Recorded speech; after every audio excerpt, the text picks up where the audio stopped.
Hello and welcome to my channel Malavika's Magic. Today I will explain to you how to write claims letters. So let us start by understanding the structure of my presentation. So I'll be dealing with what is a claim letter, then the purpose, then the format, and of course the language and style of claim letters. So let us begin by understanding what is a claim letter. A claim letter is a persuasive letter written by a customer to a business or agency requesting for adjustments such as a refund, replacement, or payment for damages. The language should be cordial and polite. Emotion should be avoided while writing a claim letter. Now, the word claim and complain, is always misinterpreted and misunderstood because people think there are two different words, but the content is the same, but the approach of writing the letter is different. In a claim letter, also you are dissatisfied with the receipt of the product. In a complaint letter, also you're dissatisfied. But how you approach that it becomes different because we are using two different words over here.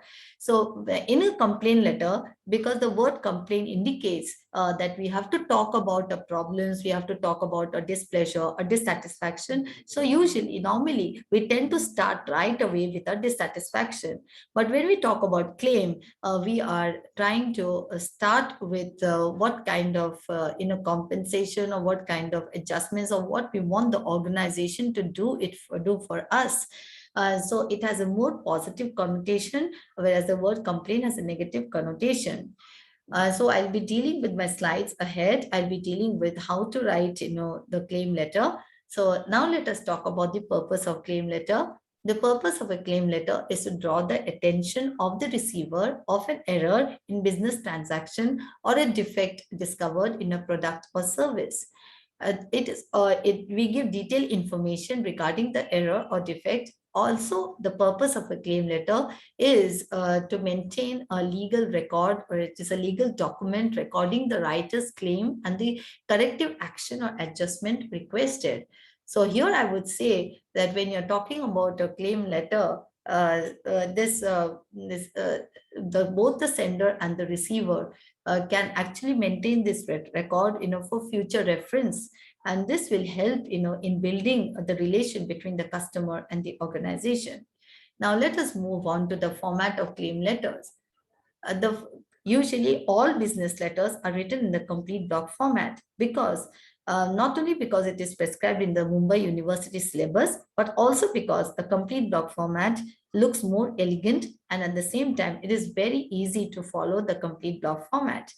So first, let me tell you that the complete block format means that all the elements and the letter, the content of the letter should be left aligned. That is, we should not have any indentation of paragraphs.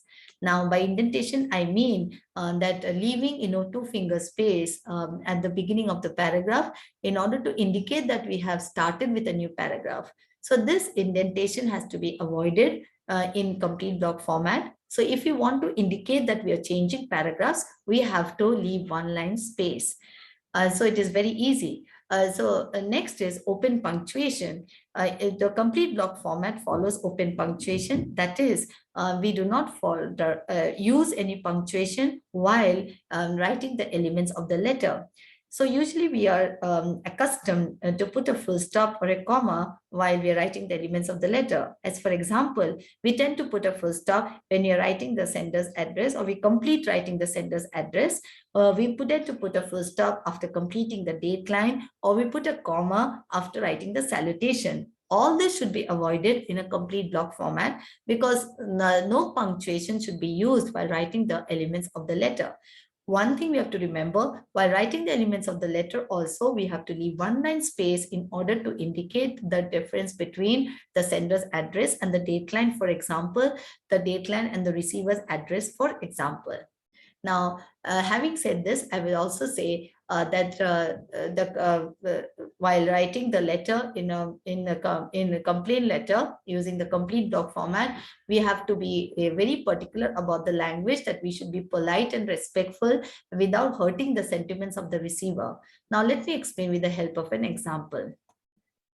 So let us start by referring to this particular situation where the customer had placed an order for a sofa, two pieces of chair and a table in order to use it for his new office. And he was planning, to get the delivery by particular dates, and he accordingly planned the inauguration of the new office. But as he did not receive, so he had to postpone the inauguration of his new office. And obviously, the customer is furious. So one of my students used this type of language while writing this particular letter. So the first paragraph, on so and so, I ordered the following: one sofa, two pieces chair, one table. The reference number for my order was this. I was expecting to take the delivery of the items on this, but the delivery was delayed. As the delivery has been delayed, I had to postpone the opening of a new office, which was supposed to happen on so and so. Now, this particular information, if we rewrite it in this manner, it becomes more polite and more direct also at the same time.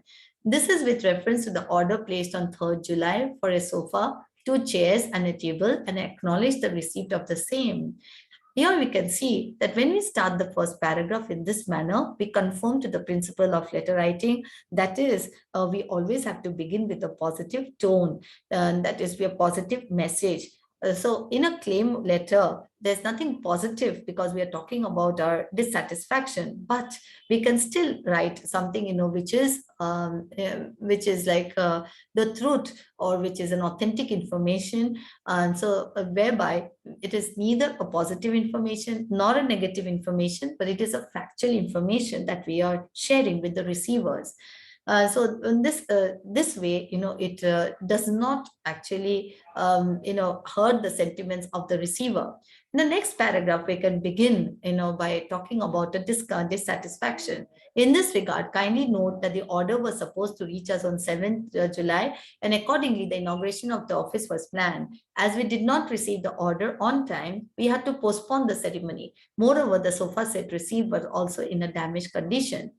So this particular, paragraph, helps us to exchange, a cordial relation with the organization, between the customer and the organization, and this will help in a better relationship rather than, hamper the relationship between the customer and the organization.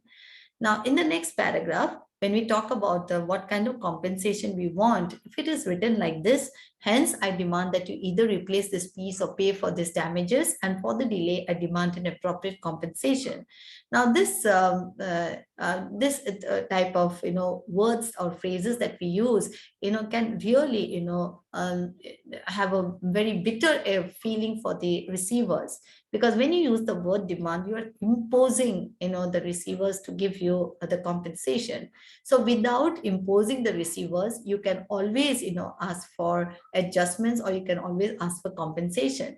It can be done like this: I request you to look into the matter and report the cause of the delay in delivering the order. Towards this, I desire that the damaged sofa is replaced with a suitable compensation at the earliest.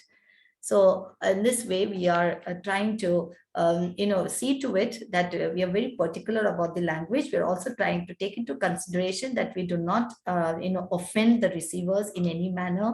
Neither we express our emotions, that is of anger, that is of displeasure. We keep it to ourselves, and we tend to maintain good relations with the receiver. So having said this, I would like to thank all of you for your patient listening, but I would also like to remind you that please follow the format, as well as whatever I have said about the language and style of claim letter. Please follow that from the examination point of view, and otherwise also when you're writing a complaint letter, because this will help you to develop relationship, to build relationship, rather than to hamper the relation between people. So having said this, I would thank you once again.